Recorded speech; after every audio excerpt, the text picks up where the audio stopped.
15 Temmuz gecesi eve geldim. Akşam yemeğini yedim. Yatsı ezanları okudum. Namazı kıldım. Biraz yorgundum. Cuma'nın yorgunluğu da vardı. Biraz uzandım. Tekrar uyandım. Telefonun sesine uyandım daha doğrusu. Bir arkadaş aradı. Beraber çalıştığımız arkadaş aradı. Dedi darbe oluyor dedi. Haberin var mı dedi falan. Yok dedim, ben uyuyordum. Televizyon aç dedi. Televizyon falan açtım. İşte haberlere baktım. Tam açtığımda TRT'deki bayanın, spikerin duyurusunu dinliyordum.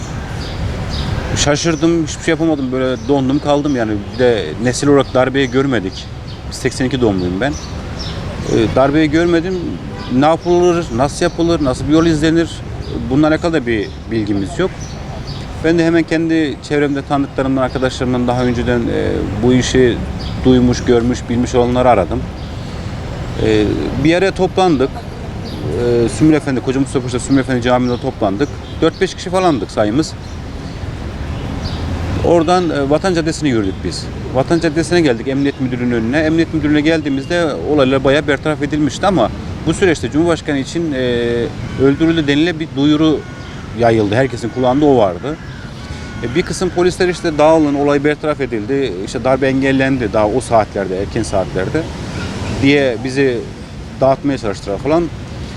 Bir kalabalık var, çok müthiş bir kalabalık var. Tabiri caizse insan seli var, akıyor. Ama bir lider, bir yönetici olmadığı için boş bir şey gibi. İnsanlar o tarafa gidiyor, bu tarafa geliyor falan. Sonra Fatih İlçe Başkanı, AK Parti Fatih İlçe Başkanı'nı gördük biz.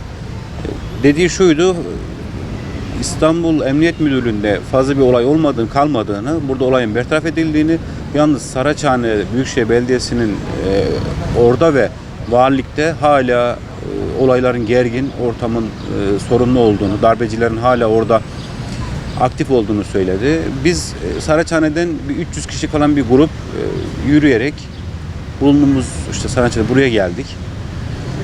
Buraya geldiğimizde sağımızda bulunan özel hastanenin bahçesine kadar dolu, her taraf yaralı insan vardı. Sedyeler, koltuklar, acil, ya her taraf dolmuştu. Hastane son bir kişi dahi olsa alacak durumda değildi. O manzarayı gördük. İnsanları durdurup araçlara yaralı koymaya çalışan insanları gördük. Biz de bir kısım yardım ettik orada çok kısa bir süreliğine. Sonra olayların merkezi olan tam işte araçların operatörlü, büyük kepçe araçlarının olduğu, kamyondan olduğu araçların bölgesine doğru geldik. İnsanlar çıkıp işte tekbir getirip Allahu Ekber diye bağırıp o an vurulup yere düştüklerini gördük. Yardım etmek için bir kişinin düştüğünü gördüm. Yardım etmek için sağ kolumu uzattım. Ben bir kepçenin arkasındaydım. Çıktığım an sadece ufak bir sızı hissettim önce. Tüm sesler kesildi. Şehzadebaşı Camii'nin selası o kadar güzeldi ki. Yani biz öyle bir milletiz ki aslında, o gece için söyleyeyim. Kendimce ölmeden selamımız bile verilen bir millettik biz. Bu kadar kaderimiz düzgün bir millettik. Hep denilen şuydu: bu nesilden bir şey olmaz. Bu nesil işte ecdadı tanımadı, bilmedi ki biz de bunlar içerisindeydik. Halbuki aslında öyle değilmiş. Ecdadın, Çanakkale ruhunun hala içimizde bir şekilde yaşadığı bariz görüldü bugün.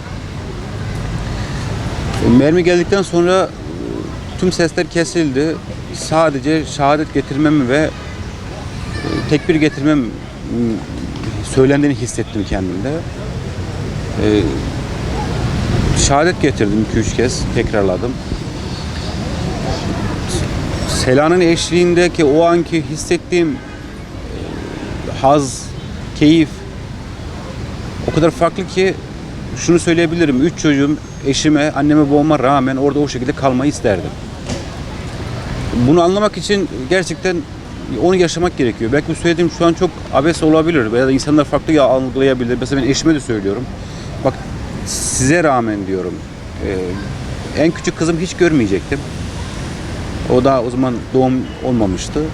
Ona rağmen orada o şekilde kalmayı yeğlerdim. Yani hiç mi acı hissetmedin?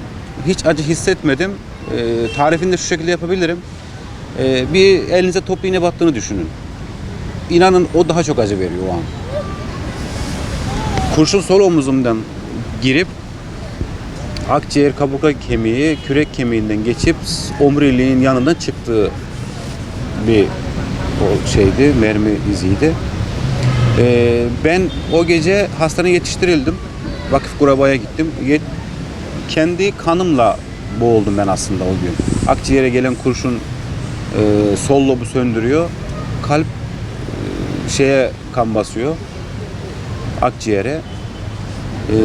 Bunun yanı sıra yani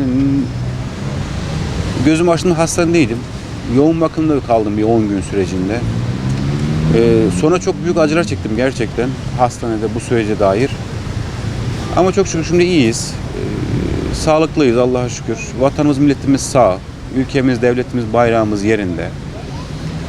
Bir canım var. Her türlü feda olsun diyorum. Şu an yediklerimiz, içtiklerimiz, her şeyimiz ülkemizin, devletimizin bize bir ikramıdır. Allah'ın bir lütfudur diye düşünüyorum. O gece ben şuna inanıyorum ki hiçbir siyasi parti gözetmeksizin inançlı, imanlı tüm insanların bir araya geldiği, bu ülkenin bayrağın bölünmezliğini, bütünlüğünü korumak için canlarını seve seve feda ettiğine inanıyorum. Bunların birçok şahidi var. Birçok yaşanmışlıkları var. Herkesin farklı farklı bir hikayesi var. Ben de onlardan bileyim ve sonuçta Allah'a şu inançlı insanlarız. Bu ülkemiz, bu bayrağımız, bu devletimiz var olduğu sürece biz burada olacağız. Çünkü o gün burada Suriyeliler de vardı. Başka ülkeden insanlar da vardı. Ama önceki tabii bizim kendi ülkemiz, kendi vatandaşımızdı. Bunlar canlarıyla başları sonuna kadar gerçekten ülkeyi, bayrağı savundular. Darbe yapmak isteyenlere darbe yapıldığı gerçeği bu göz ardı edilemez. Gerçekten o gün darbe yapıp ertesi gün işe giden bir milletiz biz. Birlik beraberlik inançlığımızın ben her manada birlikte olduğumuza inanıyorum. Tekrar ülkemizde böyle bir şey olsa bu seferki olayda yaralı sayımız, şehit sayımızın bu kadar çok olmayacağına inanıyorum. Çünkü insanlar biz burada hiçbir şey yapmadan onlar bize kurşun sıktılar. Ben bu sefer inanıyorum ki öyle bir şey olsa bizimkiler daha farklı bir karşılık verecek. Buna inanıyorum. Yani tüm dünyaya bir ibret oldu bu aslında. Çanakkale ruhunun bizim içimizde var olduğuna, bunun devam ettiğine, ecdadın bize bu mirası bıraktığına, bu ülkenin bölünmeyeceğini, parçalanmayacağını tüm dünya biz ispat ettik aslında. Bunlar bize gerek darbe olarak, gerekse ekonomik kriz olarak bir şekilde Avrupa'nın üzerimize yüklenmesinden dolayı zaman zaman yaşadığımız zorlukları ben inanıyorum ki tüm ülkemiz, insanlarımız tek çatı altında birleşip hiçbir farkındalık olmadan ülkemizi, bayrağımızı, devletimizi, dinimizi, diyanetimizi koruyacağımıza inanıyorum.